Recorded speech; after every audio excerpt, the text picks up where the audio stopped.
Welcome to another edition of Tackle Talk Live. I'm Ranger Dyer, Pro Staffer Steve Graff, along with V&M General Manager Kevin Jean, and we're a show dedicated to making you a better angler. Today, we have got a great show lined up for you. We've got a guy on the phone right now we're going to bring on in just a minute.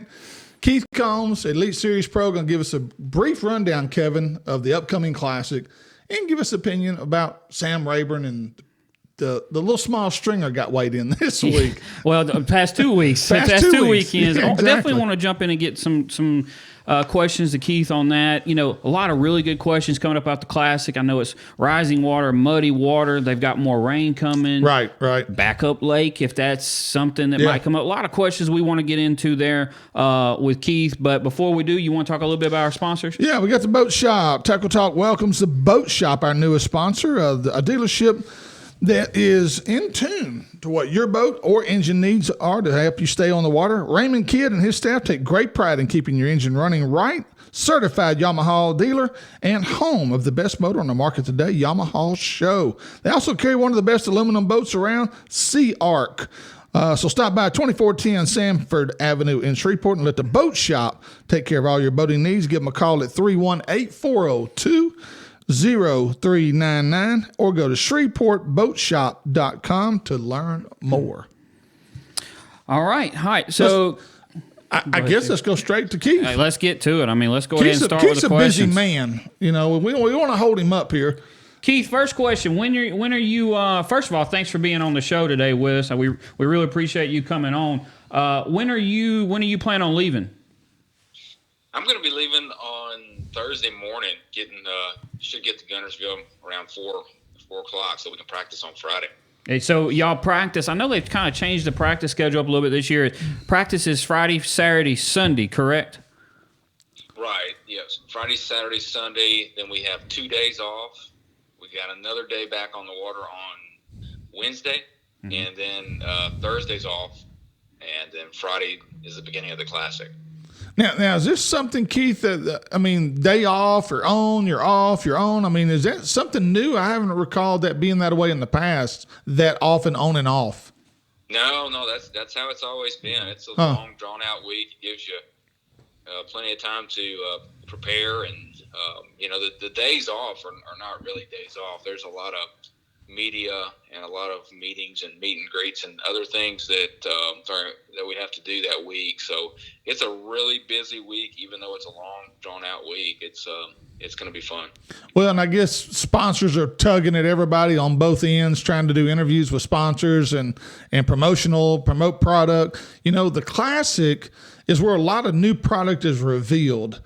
Is there something coming out, Keith, that you can talk about, maybe with Strike King, that's could be a big player in this year's Classic? Strike King has some new colors that I have tied on, especially like in square bills. The Thunder Cricket was unveiled at the ICAST, but it's still a fairly new bait, not one that everybody has put in their arsenal just yet. So, those two, the new colors of the square bills, I think, and some of the other baits that they came out with in the last few years, like the 4.0, things like that, those could play really big. Shimano's got the new Metanium out. I mean, there's some new stuff, but it's not – they've already unveiled them, but I think a lot of them will just become available at the Classic. Mm-hmm. Keith, I know Alabama's got a lot of rain, as we all have across here in the South. I know it's going to be a little bit of high water, muddy water conditions. Have they said anything to you guys? I mean, how much high water does Guntersville have over there? I don't know. I've been trying to kind of keep up with that online, but it's kind of hard to really understand the situation. I think everything's going to be good. It doesn't flood like some of the, our flood control lakes around Texas area. But I think we'll definitely be dealing with a very, very full Guntersville, probably some stained water. I know Pickwick and Wheeler above is just absolutely full to the banks and sending a lot of water down. That's why I kind of was asking that question. I didn't know if BAS had emailed you guys anything on any of that or notified you. What's Plan B if it has to be moved? Do you know a Plan B? I think we're going to have the tournament at Guntersville. Gotcha. Okay. I think that's where it's going to be scripted, and I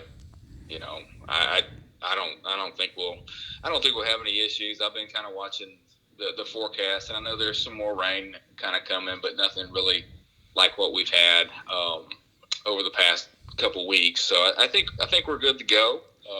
But no, I don't know of any plan B. But I couldn't imagine any way we're not going to have this thing at Guntersville. And I'll tell you what I have been keeping up with over there is the weights of some of the other tournaments that they've been having, and it's setting up to be a really good tournament, and we'll probably get that record breaker tournament that everybody's been talking about. Are we talking the 100-pound mark for this event? Well, it'd just be 3 days. If it was a 4-dayer, I would say there's a good possibility. But right, being 3 days, the record as far as classics go is still in the 60s, in the 60-pound range. Right. For 3 days, but the couple tournaments that I've been kind of looking at online, just the weights, that there's been 20 bags over 20 caught, and those are team tournaments, and I know that's 2 guys throwing, but the guys in the classic are going to get it right also, and that means we're going to see a lot of 20-pound bags, and we're probably going to see a couple 30s, maybe a few 30s. So it's going to be exciting. Is this a lake that, some lakes fish smaller than others? Is this a lake that fishes small and guys are going to come be on top of each other, or can you get away from people? No, you can. I think you can get away from other competitors, especially, the classic field is 50. So there's a good chance that you might fish a full day and only see a few of your competitors. But Guntersville is a big public lake, and it gets a tremendous amount of pressure. It's like Rayburn, so that's another thing that it's just another variable of fishing, and it's one that you'll have to deal with. Guntersville has a tremendous amount of local pressure, so you're going to be around boats if you're catching fish. Keith, real quick, the one thing on Guntersville, and I was there at the last Classic on Guntersville that Randy Howell won, the drive from where you guys weigh in. I mean, you're an hour and a half to the boat ramp, or roundabout hour and a half to where y'all be putting in and where y'all launch from and come back in from and drive. And y'all have to get up so early to leave. You have to drive all the way back in the evenings. I mean, just give me your opinion on that drive. I mean, don't get me wrong. I'm super glad and super excited we're having this thing on Guntersville. And Birmingham is the closest way, but man, that really has to take a wear and tear on you guys. Yeah, it does require some special planning. Like what we're doing, and this is the same thing we did last time, is we're going to stay at the lake, so we don't have to get up. I mean, we're like 5 minutes from the launch, so we're going to be staying very close. But what's going to happen is after you weigh your fish, you'll need to come back to Birmingham. So it's not as bad as it sounds. Typically in the Classic, the weigh-in is long and drawn out, so that gives you some time backstage in your boat to kind of prep tackle for the next day, stay on top of that. So last time, after I weighed, we did a little bit of media, and then we pretty much headed straight back to the house, relaxed for a little bit, and then got to sleep in. So it worked out really good. It is a long drive, but what is important to everybody, not just bass, but everybody who's fishing the Classic and all the vendors, is that we have a lot of fans, a huge attendance at the Classic. I mean, that's the reason I want to make the Classic every year, so I can drive into that arena and see thousands of people that came to watch fishing. So I'm glad that it's in Birmingham. That's where it needs to be. And, I'll put up with the hour drive just to see that. Absolutely. On the phone with us, we got Keith Combs, Elite Series Pro, Bassmaster Classic qualifier for 2020, and Keith will be in this event coming up first week in March. And, Keith, this being the 50th anniversary, I know BS has a lot planned for this event, I'm sure, in terms of celebration and special recognition, blah, blah, blah. But it also means spectators, and you got spectator boats on the water. How and what advice would you like to go ahead and put out there right now? There's a lot of people listening to this broadcast today. What advice would you give to those anglers that may be listening, looking to come and observe, maybe follow you on the water any advice or any rules that you have that, hey, this is what I need y'all to do for me? Well, number one, I mean, I think we all can appreciate people actually coming out and they do and watching us fish. So that makes it fun. I mean, that's what it's all about. That's just one more way for us to kind of grow our brand and promote our sponsors. But there are some things that people can do to be courteous. We're only there for a few days, so I guess the only thing that I've had a few issues with in the past is sometimes you'll hit a place multiple times during the day. So if you see an angler pulling on a place and he catches a couple fish and then moves on, I wouldn't just assume that he's got a million places. He's not going to come back there and then somebody pulls in and just starts fishing his water. But that would be good if people could just give us that little bit of extra courtesy. And 99% of everybody that I've ever ran into, as far as spectators, they are very courteous. But just keep in mind that we're just trying to win this classic and bring in the biggest bag that we can. So just try to work with us and let us do that. But we understand. I mean, it's a public lake, and people want to be on Guntersville in the spring catching big ones just like we do. So it's all good. I mean, it's just something that we have to work around. Right. Well, Keith, let's jump over to Sam Rayburn. Your home body of water there, and January, early February, everybody was kind of the rumors were starting to get out. That is Rayburn on a decline? What problems do we have going on here? Some really low weights in tournaments, and then all of a sudden, bam! Back-to-back weekends, we get a 40-pound stringer weighed, and then a 49-pound stringer weighed. Just kind of give us your thoughts on that. Yeah, I heard some people, saying that, the weights don't look good on Rayburn. They're missing an age class. I mean, the lake's on a decline. That's just simply not true. I mean, the one thing, if you look at Rayburn every year, I mean, I don't get to fish the lake as much as I would like to, but I keep up with everything that goes on out there. And when Rayburn has a lot of grass, fishing is good. The fishing in the grass is good. The fishing deep is good. The fishing in between is good. Mm-hmm. In the 10 to 15 foot range. Basically, because fish are in a constant move. There's groups of fish moving in the grass, and there's groups of fish moving back out. So the whole lake just stays fired. Right now, there's not a lot of grass at the north end, which is kind of making that end fish a little bit more difficult. But that mid lake region, that lower region of the lake that has grass, we're seeing the big weights. But the main thing people just need to understand it. Rayburn's not in bad shape. It's just different than we've had the last few years when we had all the grass at the north end. Obviously, the fish are still in there. I mean, we're seeing record-breaking bags that we haven't seen in a long time. So that tells you something. But in that same tournament, second place was 30, third was 26. The guys who won with the 49, they didn't even win big bass. So to make the lake's in pretty good shape. To make the top 21 or really top 22, you had to have over 17 pounds. So, right.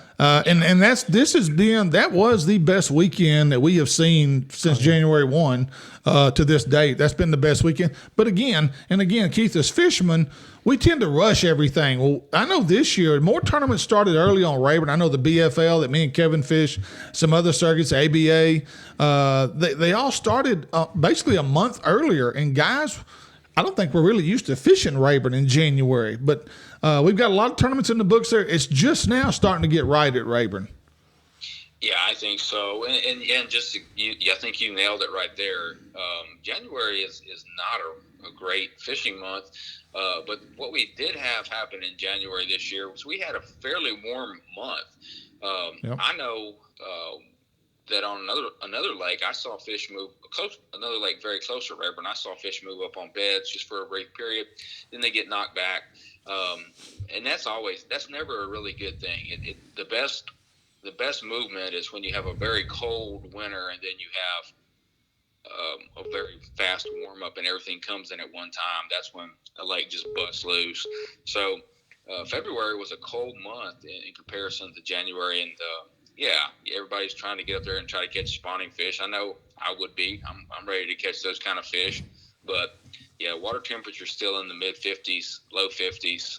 So you have to kind of adjust for that and stay out there a little bit deeper. And I'm pretty sure that's what the winners did for the 49 pounds. Keith, I appreciate that. Let's jump. I want to jump right back to the Classic here. With the way it's setting up, is that going to be more of a moving bait type deal, shallow, or is it going to be a bridge thing? You think? I mean, going into practice, sight fishing coming. Well, I think it's still going to be too cold and rainy up there, a little early for up there. But what? And again, I know you haven't went to practice yet or gone to it, but what are you going into this thing thinking? How you're going to have to fish? I do think it's going to be primarily a pre-spawn deal.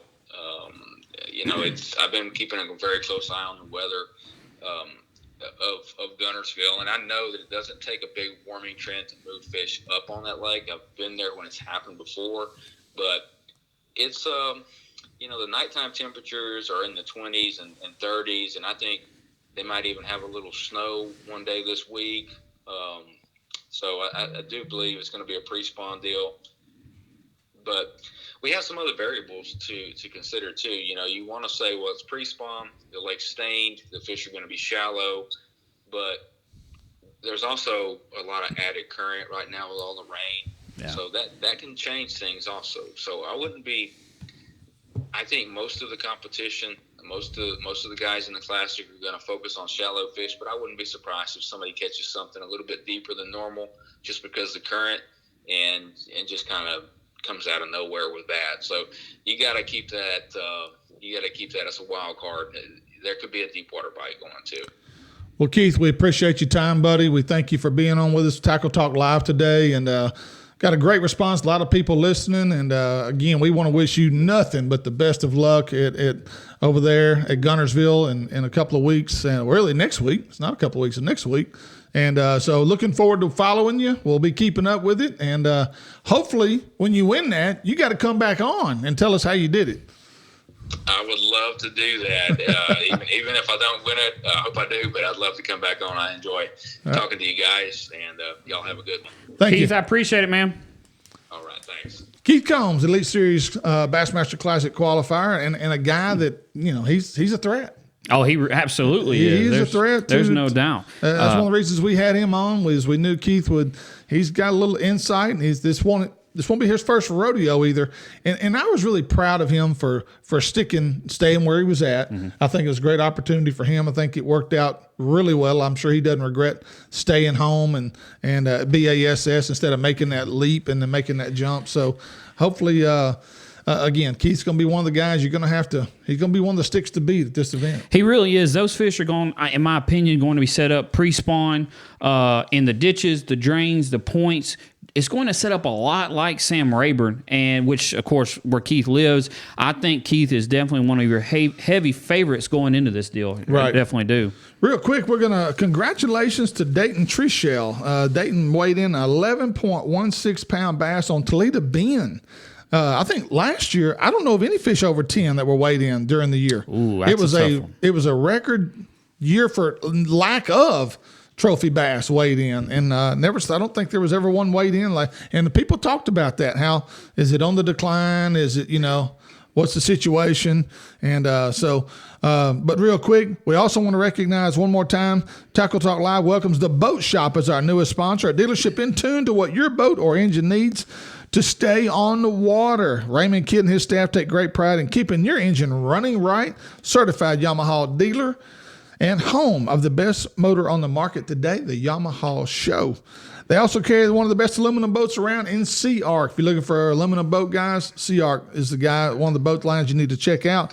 Stop by 2410 Sanford Avenue in Shreveport. Let the Boat Shop take care of all your boating needs. Give them a call at 318-402-0399 or go to ShreveportBoatShop.com to learn more. And on the phone with us, a guy that really, Kevin, is no stranger to the winter circle. This is a young man that fished for Lamar University, had great success, is always a threat at Rayburn or Toledo Bend, and he's just one of those up-and-coming anglers that I really think a lot of. And he's a fine young man, and he's had a great partner, Brian Shook. We're not trying to shun Brian in any way. It's just I had Danny's number. So that's why Danny got called. Well, and talking about, Danny and the big sacks he's caught on Rayburn, if you'd have told me this past weekend 49-pound sack was caught on Sam Rayburn, you could have gave me about three names. You could have gave me 3 teams. Yeah. You said, all right, pick your 3 I'd teams. had 3 names. I don't know about the teams. I know 3 names. I can promise you Iles and Shook would have been on that list. I could have guessed. Newberry,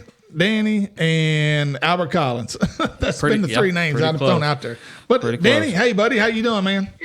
Great. How are y'all doing today? Good. And I meant to tell you, if you come on, GPS coordinates are required for this broadcast. Off air though. We don't. Yeah. Oh, that's perfectly fine. They have great fajitas and steak quesadillas over here at this little restaurant. Well, Danny, first off, congratulations, man. That's just a day we all dream of my course.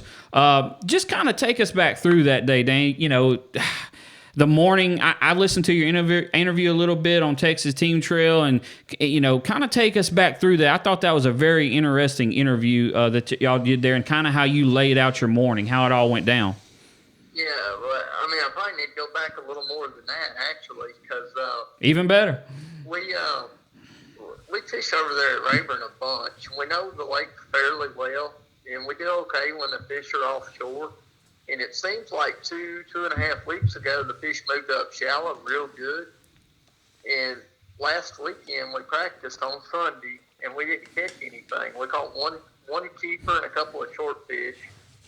And then during the week, we weren't even sure we were going to get to fish the Team Trail. Brian is a technical sales guy for a valve company, and they were working on a turnaround for a refinery. And it was like 11:45 Friday morning before he even sent me a message and said he was going to be off Saturday for us to go fish.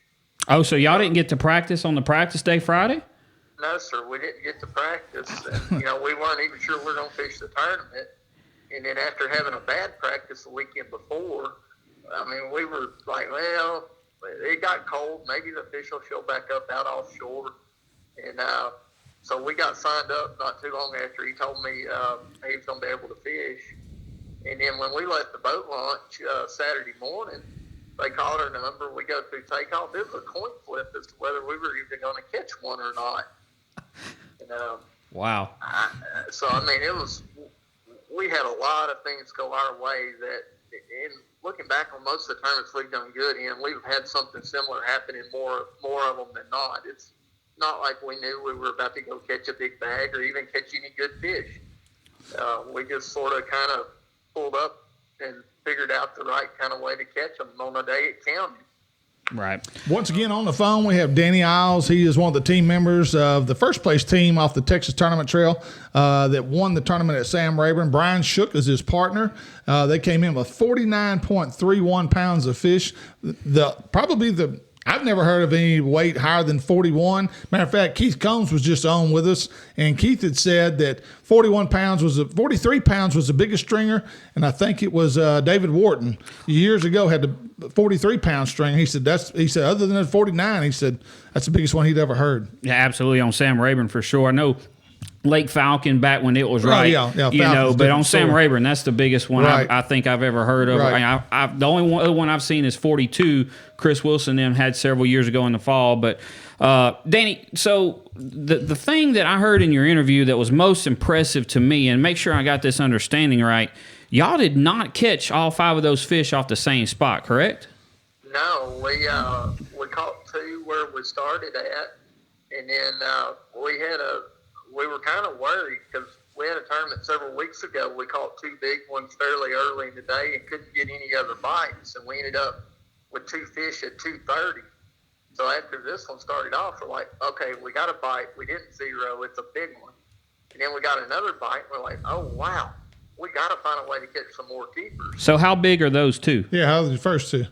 The first one we caught was the 11.47, and the second one was, 9 or 10. We didn't weigh them. I don't know, 9 or 10. Just put them in the well. Yeah, we dropped them in there and kept fishing because, we knew how hard we struggled to catch a limit the other tournament we fished over there. And we had no idea. We got the first bite. We're like, okay, we might be able to get a check. We got the second bite. We start thinking, all right, we catch a couple more. We may have a shot at winning the thing. And then we moved a little ways and started fishing the next place. We caught a Kentucky. And then we caught another big one, which was, I don't know, probably 7.5, 7.25, something like that. And we're like, holy crap, we got 3 fish. If they win this thing.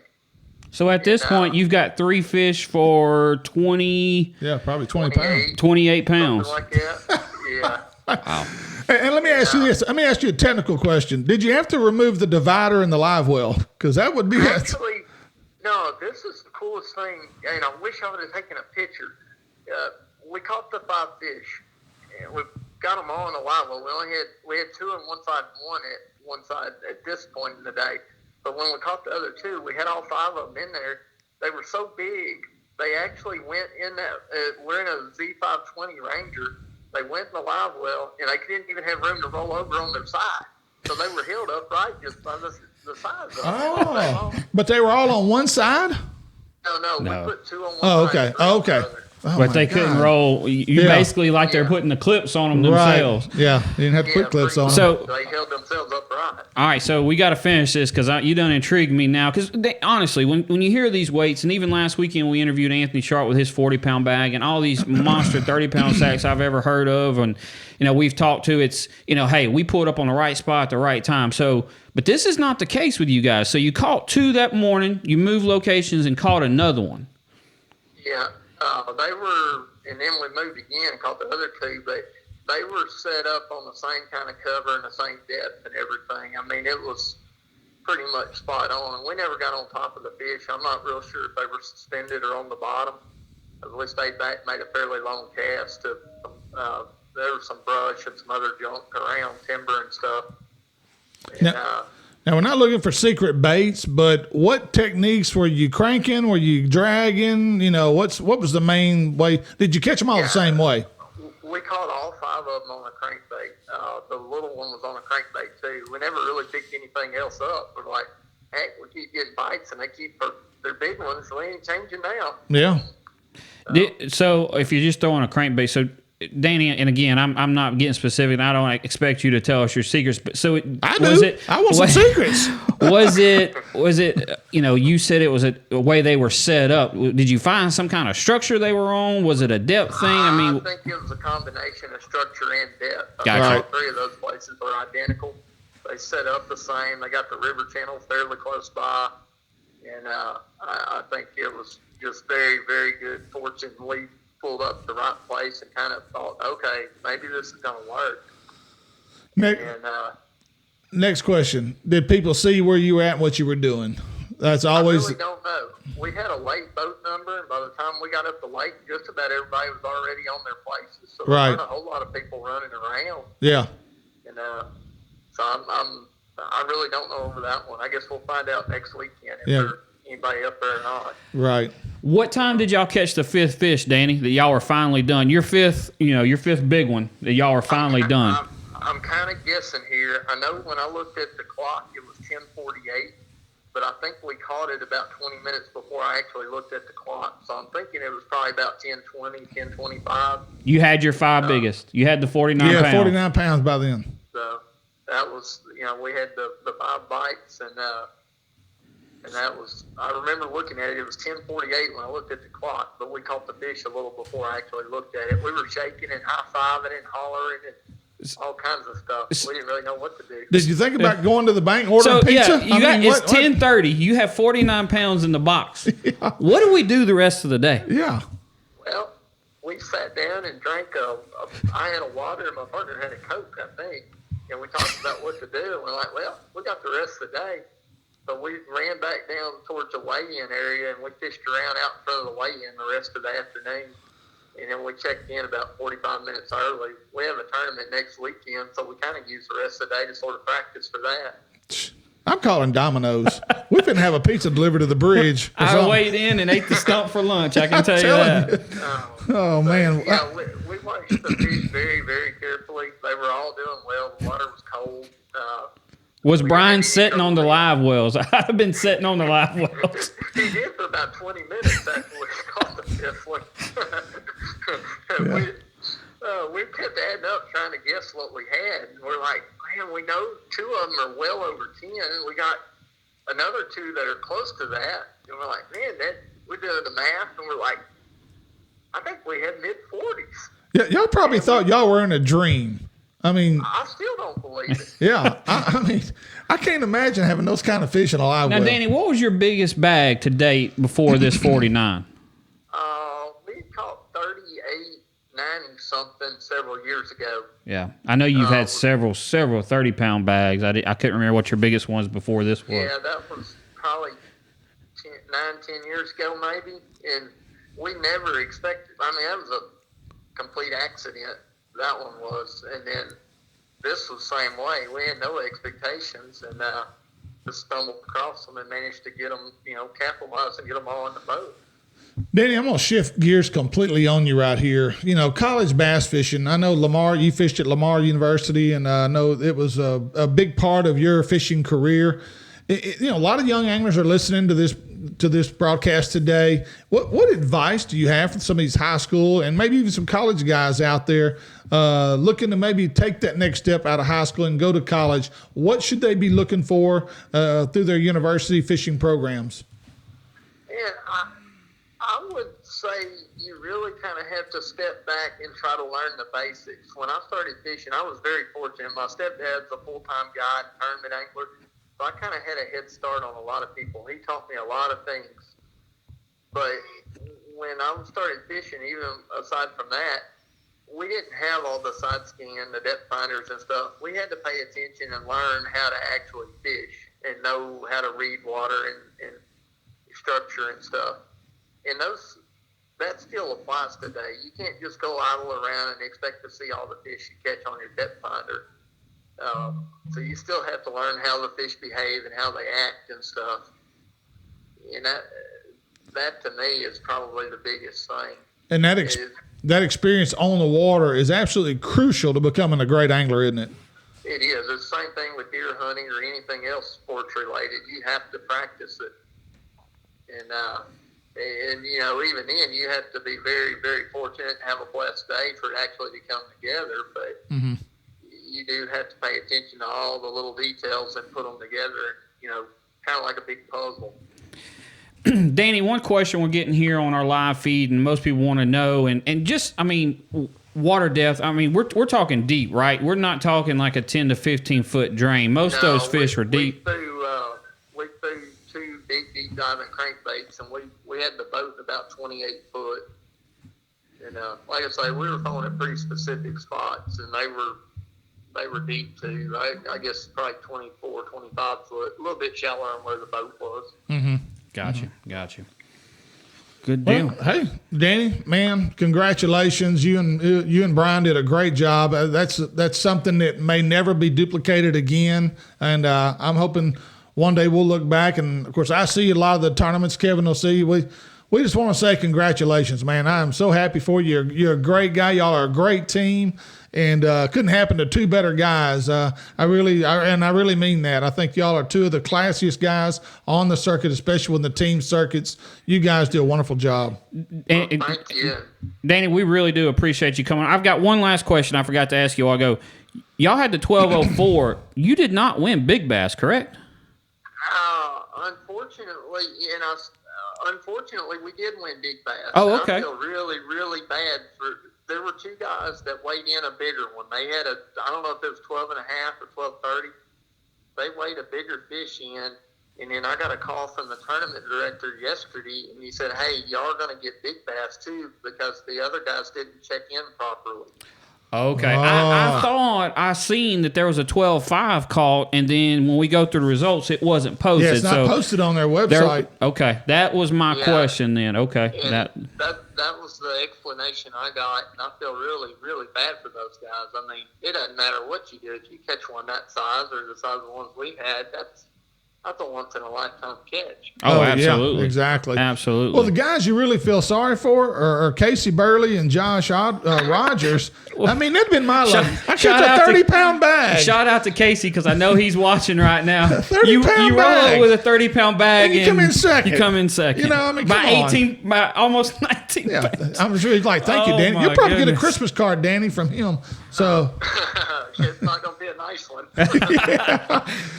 Well, Danny, we sure appreciate you coming on, man. And again, congrats from all of us here at Tackle Talk Live because, man, it's just wow. What an amazing accomplishment. And I know we'll probably be hearing from you and Brian down the road. Yeah. Well, thank y'all, and I hope y'all have a good evening. Danny, we'll talk to you later on in the week. All right.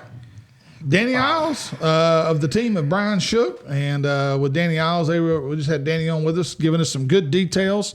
You know, nothing surprising though. Deep crankbait, big crankbait. You know, it's Rayburn. I mean, you know, 20. I'm kind of surprised by the depths. I was not expecting 24 to 25. I was kind of thinking. Well, now he was sitting in that water. He's probably throwing up in shallow and coming off of it. I bet he's throwing it 24, 25. Well, I think he's working it down to that level. But I bet you it was a drop somewhere right there that he. Fish. Of course, and again, it didn't catch him in one spot. And Steve, we was talking about the results from that tournament. Again, let's go back. You know, Casey and Josh Rogers come in with 30.82 and get second place. But, you know, you can't feel too sorry for them because they still won over 10 grand. Right. So, you know, congrats. It hurts when you weigh in 30 and get second, but guys, you still won enough money. It's Casey, you're okay. Another good team, Brandon Meyer and Ben Matsubu, who we all know. I know Ben very well. They finished third with 25.84. Another great day. And, of course, these teams had good paydays, too. I mean, you're talking, $6,000 for third place? Over $6,000. Then fourth place, Stacy Spriggs and her partner, I think his name's Clint Wade, something like that. But Stacy had 24.82. Then we had 24.10. It took 20 pounds, 20.75 was eighth place. Last place to get a check was 45th place was $640. And that was a weight of 14 pounds, 98 ounces. So there was a tie. There was in Brian 45th shot and place. Zachary shot. And Mike Cogburn and Craig Martin all tied for the last place check. And so that other 12-pounder that was weighed, Steve. And they were right at 15 pounds. Yeah. Steve, there was 4 fish weighed over 10 pounds in that tournament alone. And on that tournament alone, there was 4 fish over 10. Yeah. 2 12s, an 11, and a 10. And I, like Danny said, I really feel bad for those guys that weighed that 12.5 and didn't check in properly. I don't know what the deal was there, but that's got to hurt. And some great teams were. I'm looking down the list. Russell Cecil, Todd Castledine were a team. There were some really good teams in this event. Of course, it's Texas Team Trail. It's probably one. Them and Bass Champs are the top two circuits. They had over 300 boats. Yeah. So congratulations, great turnout for those guys. And now we're going to kind of switch gears a little bit. We got the BFL number 3 coming up at Toledo Bend. Toledo Bend this coming weekend. You know, talking about big stringers, last weekend they had an individual ABA on Toledo. A good friend of mine, a distant cousin, George Jean, he had 34 pounds. On Toledo Saturday as well. Right. You know, this event coming up, the BFL on Toledo, it's going to be very interesting, Steve. We're going to have some cold temperatures this week. Yep. At night, it's going to drop into the 30s. There's going to be some fish caught shallow. There's going to be some fish caught deep. Kind of which direction you choose to go. But I think it's going to be an overall pretty tough tournament. Yeah, and if we continue to get more rain, we'll look real quick. I can take a look real quick here what the water level's doing. Yeah, we're not going to get that much more rain Toledo Bend this week. is at 170.82. It's only 1.18 feet low right now. So, but we still got a lot of water coming down. Got water. That's down what I mean. This Lake Fork area has gotten a lot of rain that's coming down. Just in 24 to us hours, it's come up 2.16 inches. So it's still on the rise. We may be at pool, depending how much rain we get today and tomorrow. Maybe right at pool again when we drop our boats in the water next weekend. So. Yeah, that's going to be an interesting tournament. Like I said, weather conditions, deep, shallow, which way to go. I can definitely see a very large weight winning it. Just like last weekend, the last BFL Rayburn 40 pounds. I'm not saying 40 pounds, but I can see high 20s winning it. But, Steve, I can also see 11, 12 pounds getting a check. 10 pounds maybe getting a check. No doubt. Real quick, because this is something I need to know. Update us on MLF where we're at real quick here, because I've got 2 guys fishing today that were in the top 10 when the show started. Well, Jacob Poroznik is still leading it. They're having a really tough day. What I like to hear. This is qualifying Group B, and they're having a tough day. They're 2 minutes and 21... 2 hours. 2 hours and 21 minutes into round 3.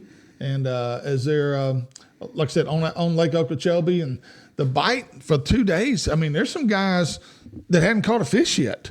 Yeah, and it's been tough. Not your typical Okeechobee. Cold weather on them Florida strain bass on Okeechobee. Yep. They shut it down. Rosnick's leading with 24-11. It scrolls so fast I can't keep up with it. That's all I need to hear is Proznik still winning. That's all I need to hear. Leading it. Yes, I'm good with that. He's Kevin's V&M guy. Also, we got the results here of the FLW tournament. Laramie Strickland just came off the Harris Chain of Lakes. He had a total of 61 pounds, 4 ounces for 3 days. And so congratulations to him. Another great event. Let's see here. Hunter Freeman from Monroe. Mm-hmm. Hunter, ULM angler, former ULM angler. He finished 3rd in this event. He finished 3rd, Steve, but also he had a good event at Rayburn. That puts him, I was checking the AOY points, that puts him 2nd in the point standings for the year as well. He's right up. He had 54.6 for this event for a $25,000 payday. Just looking down the list here of people we might know. We did have a good showing from this area from, let's see here. Nick and Daryl both got checked. Right out of the cut line, Nick LeBrun was 31st with 28-1 for a $10,000 payday. Dickie Newberry was 32nd, right behind him. And then our good buddy, Daryl Gleason, was 39th, also got a $10,000 check. Dave Parsons, another good friend of mine. He is a guide and an airline pilot for Southwest Airlines. Dave finished 35th in this event, and he also guides at Lake Falcon. Mm-hmm. So a great angler, good guy. And so the area was represented well, and congratulations to all those guys. Jordan Osborne from Longview finished 41st in that event for, let's see here, the last place check was, wow, they pay way on down. 75th, Gary Yamamoto from Palestine, Texas. Gary finished 75th in this event for a $5,000 payday. So, again, congratulations to all those guys. Absolutely. Good job. Absolutely. Job well done. So, next week, Classic Week, going to be a big week. We're going to really dive into the Classic. We will have BASS Classic participant Daryl Gleason on with us as he finishes up practice. So I'm going to be real interested to hear how his practice went. If it's going to be, we know if it's going to be an offshore deal, Daryl's, he's going to find it. He's going to get on that because that's what he wants to do. But really hear what the water conditions are like and, what's going to happen over there the Classic week. So I'll be real interested to hear what Daryl has to say after his practice. Right. He'll only have one day of practice left after our show. So right. Well, I noticed the FLW pulled him aside. He actually did an interview with Chris Jones, who is the MC and the way director for the FLW tour. And they pulled Daryl aside, and he did a great job of kind of breaking the tournament down. And he may have a future there. If fishing don't work out, he might be sitting in with us. Steve, after 10 years of fishing with him in the boat, I can promise you, if he can show his personality, he's going to make it. There you go. Hey, and real quick, we want to give all of our listeners and viewers an update as to kind of what's been going on. We've been on there, a month, Kevin? Absolutely. And we've hit 100 subscribers as of today. Folks, we're so tickled to death, and we can't thank you enough because you're the reason why that's happening. Thank you for spreading the word. We really appreciate you.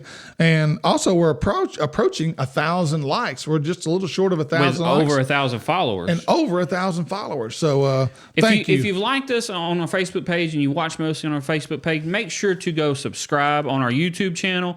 You can then watch our shows anytime when it's most convenient for you, and you will get alerts through YouTube when our shows are available as well.